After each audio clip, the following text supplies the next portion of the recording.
yang kejadian-kejadian yang sekarang mulai tanggal 17 sampai hari ini muncul ini, saya melihat bahwa ini musibah. Musibah terjadi di mana yang terjadi sekarang hari ini, yang terjadi di Papua Bagian Barat, masyarakat lagi demo. Terus hari ini juga Papua Barat dikatakan kantor DPRD dibakar. Awal pun mula yang terjadi kekecewaan karena pada saat tanggal 17 itu kejadiannya ada di Malang dan Surabaya. Pada saat itu isu bahwa pada tanggal 17 tersebut ada yang lembar bendera merah putih dibuat di Banyak. Akhirnya Ormas tidak terima, marah. Akhirnya pihak terkait juga ikut tidak untuk mengejar yang pelakunya, dibilang asrama Papua di Malang. Pada saat kejadian itu penangkapan atau penyelidikan tersebut merasa bahwa tidak sesuai dengan prosedur, artinya dibilang kekerasan pada saat itu. Ya, saya melihat bahwa masyarakat Papua ini tidak melihat hanya masalah lain-lain. Yang mereka melihat hanya karena merasa kecewa pada saat menyampaikan persoalan itu secara paksa dan harus kekerasan, dan juga dibilang juga kata-kata yang kurang diterima. Kata-kata mungkin dia sudah tahu bahwa kata-kata yang nama binatang dan sebagainya membuat mereka tidak terima dan rasa ketakutan. Jadi kalau kita bilang, saya kembali lagi hasil kemerdekaan kita memiliki, usianya kan kita sampai 74 tahun.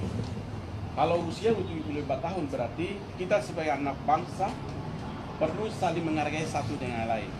Papua perlu dibutuhkan menghargai, karena Papua ini sama-sama kemerdekaan juga NKRI, tetapi mereka masih belajar untuk mengikuti dari di mana daerah-daerah yang kemajuannya. Pulau Jawa, mereka belajar menambah ilmu. Perhatikan perlakuan kita sebagai dianggap kita orang tua atau sudah maju, menganggap masyarakat kita ini seharusnya bagaimana menanggapi dengan kepala yang dingin, menerima dengan kata-kata, harus berpikir bagaimana kalau ungkapan kata ini membuat dari dia tersinggung seperti apa, apalagi dibilang disuruh pulang, usir. Nah, ini kan nggak bagus kalimat itu, yang membuat saya, wah ini kok bisa terjadi. Itu yang saya melihat. Jadi persoalan ini seharusnya kita sebagai anak bangsa yang sama. Negara ini luar biasa, negara lain tidak ada memiliki orang hitam. Indonesia ini kaya apa? Kaya emasnya, kaya lautnya, kaya hutannya, apalagi manusia ada hitamnya pun. Dilihatnya kelihatan bagus. Saya selalu ajak Pak Presiden ke Papua. 1 tahun 3 kali ke Papua. Saya nggak tahu kepresidenan dulu, tapi Jokowi, karena saya kepala suku, dulu belum apa-apa saya bikin relawan Jokowi di Papua. Akhirnya saya menangkan 70% Setelah itu, tahun kemarin juga, saya juga jadi kepala relawan juga di Papua. Ini posko saya bikin, Jokowi masih ada di sini, ini poskonya. Jadi hari ini saya mau menyampaikan ini atas nama kepala suku. Karena saya sebagai atas nama kepala suku menyampaikan bahwa persoalan terjadi ini tidak perlu kita besar-besarkan. Yang bisa kita mendorong adalah bagaimana penegak hukumnya. Dan kejadiannya terjadi di Surabaya itu, di Malang. Siapa yang lempar batu, siapa yang bicara kata-kata yang kasar, terus siapa kata untuk usir suruh pulang, terus siapa yang lempar bendera, ini kita harus bawa ranah hukum, karena kita warga negara Indonesia punya tunduk untuk hukum.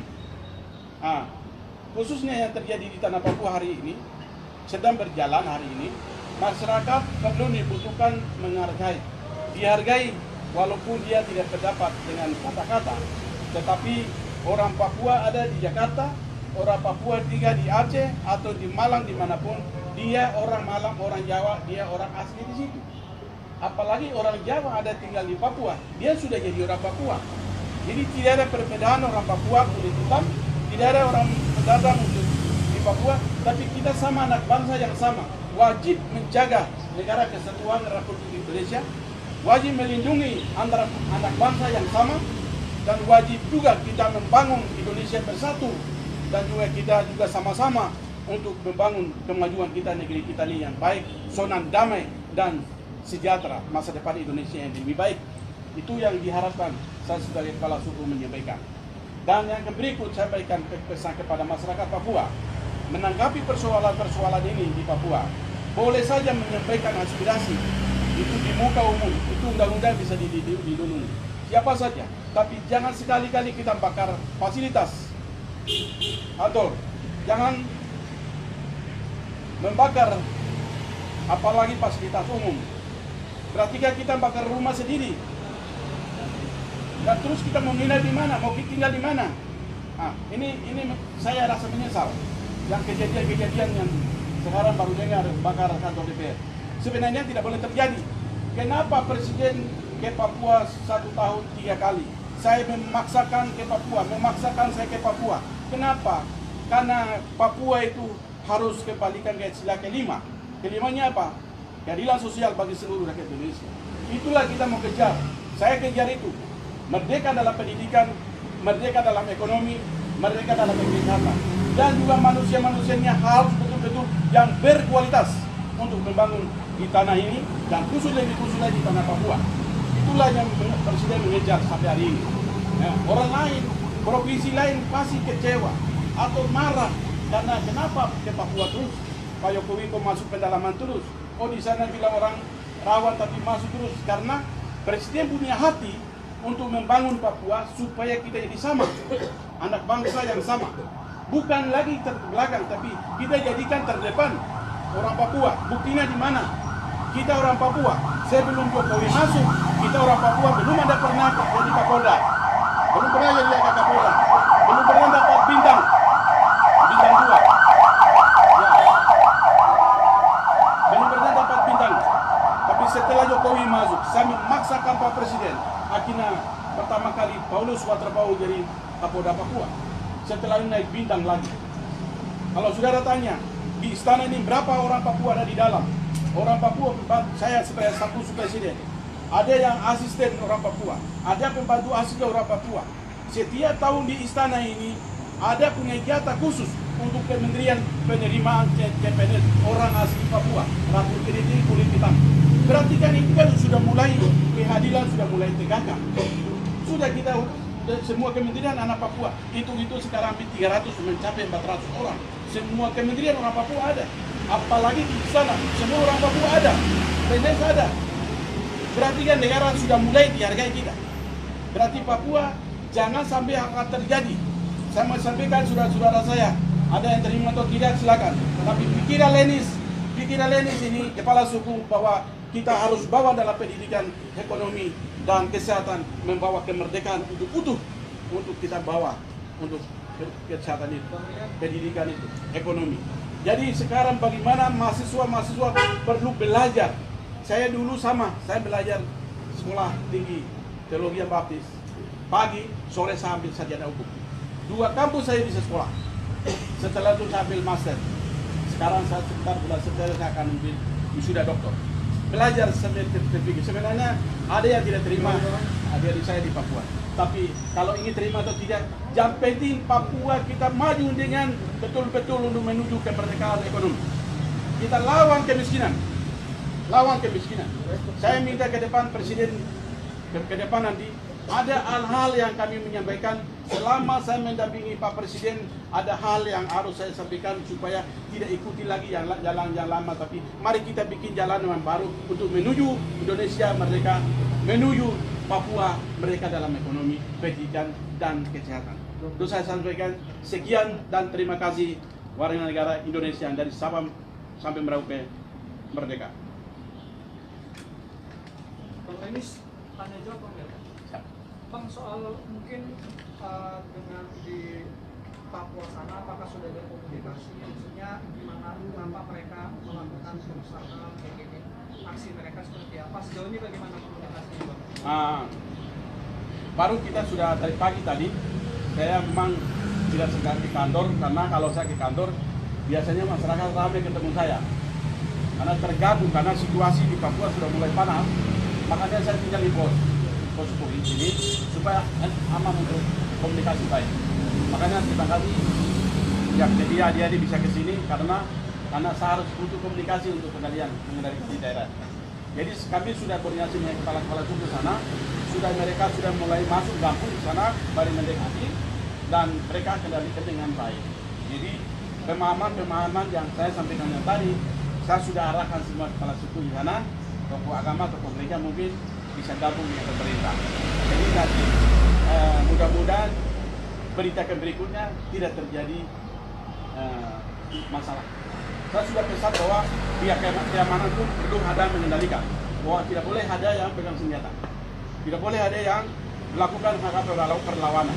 Itu membuat kita nanti Indonesia kacau. Lebih baik kita menerima dengan hati yang dingin, apapun kemarahan terjadi. Karena Tuhan bilang apa? Ada dipukul di kanan sini, serahkan pipi kiri di sini. Itu hukum Tuhan. Jadi begitu. Walaupun kemarahan, tapi perlu pikirkan baik-baik untuk kemarahan itu bisa mengendalikan dengan pesan Tuhan yang tadi. Ini untuk mengendalikan situasi yang sudah terlanjur terjadi dari pagi sampai siang ini di Manokwari. Jadi kan Pangdam sama Polda juga kesulitan melakukan negosiasi dan menemui masa ini. Siapa yang bisa menjadi penengah untuk penanganan daruratnya, Pak? Ya, jadi yang di sana itu memang kalau secara perang suku pun itu harus ada kepala suku. Harus ada kepala suku, Pak. Tidak bisa di pihak aparat mungkin pelan-pelan, tapi lagi sedang dia marah, memang harus kepala suku. Biasanya kalau ada di mana perang, saya turun baru masyarakat biasanya dengar. Kalau ini mahasiswa, jadi emosi kemarahan mereka lagi sudah berjalan ini, yang penting jangan sampai mereka lakukan kekerasan aja.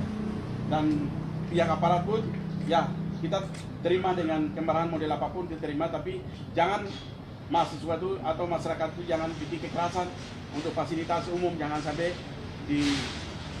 rusak. Mungkin hari ini silakan untuk mereka menyampaikan aspirasi, tapi besok-besok aktivitas tetap berjalan seperti biasa. Itu harapan kita. Apa paling juga Pak mau berubah ke Papua Pak untuk pendidikan masyarakat karena Pak? Ya, saya punya rencana sebenarnya di malam ini. Malam ini ada jadwal mau ke Papua, tapi karena saya harus rapat lagi koordinasi, akhirnya bisa mundur. Karena itu terjadi, kita harus ada solusinya, Pak. Harus ada solusi. Jadi ini kita akan rapat antara kementerian terkait untuk bagaimana sih menangani solusi persoalan-persoalan seperti ini. Jadi nggak mungkin balik lagi, karena mudah-mudahan hari ini terjadi, besok tidak terjadi lagi. Kita akan kendalikan. Pak Linis, terkait tadi kan Pak Linis mengatakan menghimbau kepada baik aparat kepolisian atau pihak-pihak yang terkait untuk melihat atau penegakan hukum secara betul. Tiga hal yang tadi saya catat ya. Siapa yang menyuruh teman-teman Papua pulang berkata kasar, Ya. dan siapa yang sebenarnya oknum perusak bendera tadi. Kalau sampai hari ini ada komunikasi nggak Pak sama pihak kepolisian di Surabaya atau di Jalan Mabes Polri terkait kerusakan bendera? Hari ini belum saya koordinasi, tapi tiap pagi tadi ada masyarakat Papua menyampaikan juga bahwa untuk tolong dong tegakkan hukum supaya terjadi masalah, karena ini terjadi mulai dari kemarin, sudah mulai kemarahan muncul di Papua. Jadi untuk begitu kita menyampaikan ini udah tangani masalah loh, jangan kamu aksi ke sini begini, udah nggak susah terjadi tadi. Makanya miskomunikasi antara masyarakat Papua dengan mahasiswa itu dia nyambung, makanya terjadi seperti ini. Maka harapan saya mulai besok itu jangan sampai terjadi lagi terasa seperti begini. Yang penting Pak Polda Jawa Timur menanggapi cepat, ambil langkah cepat supaya bisa terselesaikan. Masalah ke depan untuk bagaimana sih pembangunan maupun penanganan untuk mahasiswa, nanti kami akan kelanjutan di Kementerian Rapat. saya nanti ahli bilang. Pak